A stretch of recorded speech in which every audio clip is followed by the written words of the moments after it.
Halo, selamat pagi Pak. Tolong perkenalkan diri terlebih dahulu. Selamat pagi, saya Budi Mulyana. Saya sebenarnya seorang dokter. Bapak, sejarah tentang bagaimana munculnya agama Islam, Pak? Jadi apa yang kami yakini bahwa Islam itu adalah orang yang tunduk dan patuh kepada perintah Tuhan. Itu arti makna dari Islam yang sebenarnya. Nah, apa yang kita ikuti tentu mengacu kepada apa yang diajarkan oleh Rasulullah Muhammad SAW. Apa yang diajarkan oleh Rasulullah itu mengacu kepada nabi-nabi sebelumnya selain daripada apa yang diperintahkan melalui wahyu kepada beliau. Jadi kami umat Islam itu berpendapat bahwa sejak dari Adam, kemudian ke Nuh, kemudian ke Musa, ke Ibrahim, maupun sampai ke Isa atau Yesus, itu kami yakini adalah Islam. Kenapa? Karena mereka adalah orang-orang pilihan yang tunduk dan patuh kepada ajaran atau perintah dari Tuhannya, yang kami yakini bahwa Tuhan itu adalah satu. Oh, begitu, Pak. Ya. Bagaimana pandangan agama Islam terhadap konsep manusia dan kejatuhan ke dalam dosa? Ya. Menurut Al-Quran yang disampaikan kepada kami umat Islam melalui Rasulullah Muhammad SAW, bahwa manusia itu diciptakan adalah untuk beribadah kepada Allah yang satu.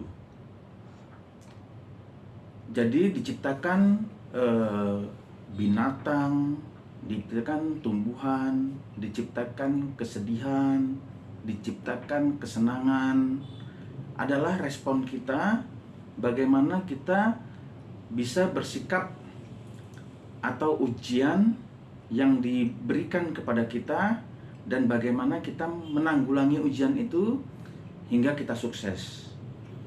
Untuk mencapai kesuksesan itu kita sudah diberi panduan berdasarkan Al-Quran. Jadi apabila kita sukses sesuai apa yang menjadikan tuntunan dari pencipta kita Allah Subhanahu wa Ta'ala, maka kita akan diberi reward. Reward itu disebutkan dengan pahala dan balasannya adalah surga. Tapi yang namanya manusia, ada kalanya kita terlupa, ada kalanya kita bersalah, ada kalanya kita menghindar, ada kalanya kita sebagai manusia durhaka atas perintah itu. Nah, Allah sebagai pencipta sudah memberikan juga acuan atau panduan atau peringatan bahwa kita akan mendapat punishment yang kita sebut dengan dosa, dan balasannya tentu neraka. Demikian.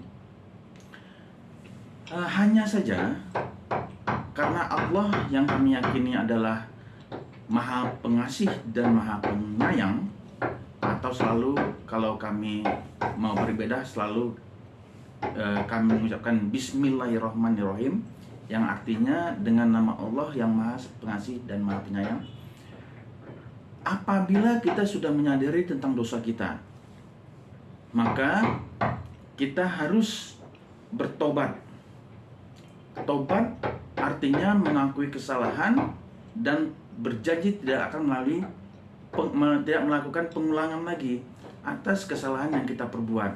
Artinya ini adalah tobat sebenarnya tobat. Bukan berarti tobat atau kita mengakui kesalahan kita hari ini kemudian besok akan kita ulangi. Nah, Tuhan atau Allah yang kami sembah menyatakan bahwa apabila kita bertobat dengan sesungguh-sungguhnya tobat, maka Allah akan menghilangkan dosa yang sudah kita perbuat. Jadi janji Allah dalam Al-Quran bahwa dosa yang sudah kita perbuat dan sudah dijanjikan bahwa akan ada punishment, itu tidak akan terjadi kepada kita apabila kita memang telah melakukan pengakuan dan bertobat sebenar-benar tobat seperti yang saya sebutkan tadi.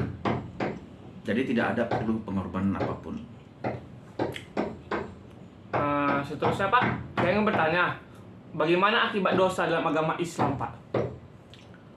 Akibat dosa dalam agama Islam sudah disebutkan bahwa dosa yang kita perbuat itu tidak hanya akan kita terima di hari akhir. Hari akhir itu artinya adalah akhirat atau tempat kita dihitung atau dihisap dalam bahasa Arabnya, atau hari pengadilan namanya. Ya, itu terjadi pada hari kiamat. Pada saat kita dibangkitkan setelah kematian. Tapi juga dosa itu akan berimpact pada kita di dunia sebelum kita mati. Ya. Dan itu memang sudah disebutkan Allah. Ya, jadi apabila kamu berdosa, ya, kamu melakukan dosa kecil ataupun kalau dosa besar, ya, itu biasanya kamu akan mendapatkan balasannya. Bisa di dunia dan pasti itu di akhirat. Ya. Bisa saja dia di dunia tidak mendapatkan punishment oleh karena kekuasaan, oleh karena kekuatan, ya. Tapi itu tidak akan terjadi di hari akhirat. Ya, karena Allah menjanjikan bahwa dosa sebesar atom ataupun kebaikan sebesar atom semuanya tidak akan lewat dari pembalasan. Oh begitu Pak. Setelah itu saya ingin bertanya juga Pak, bagaimana cara jalan keluar dari dosa tersebut Pak? Seperti yang saya sebutkan tadi, untuk keluar dari dosa tersebut kita melakukan tobat yang sebenar-benarnya tobat. Jadi bukan cuma hanya lip service ya. Jadi hanya mengatakan aku sudah bertobat, tapi besok kita ulangi lagi. Nah itu ganjarnya ya tetap saja dosa. Jadi tobat yang dimaksud adalah tobat yang sebenarnya tobat. Dia tidak melakukan kesalahan lagi, dia berjanji, ya. Nah, sebenar-benarnya janji. Wah, begitu Pak. Itu saja pertanyaan saya Pak. Terima kasih banyak Pak Budi. Terima kasih. Assalamualaikum warahmatullahi wabarakatuh. Waalaikumsalam warahmatullahi wabarakatuh.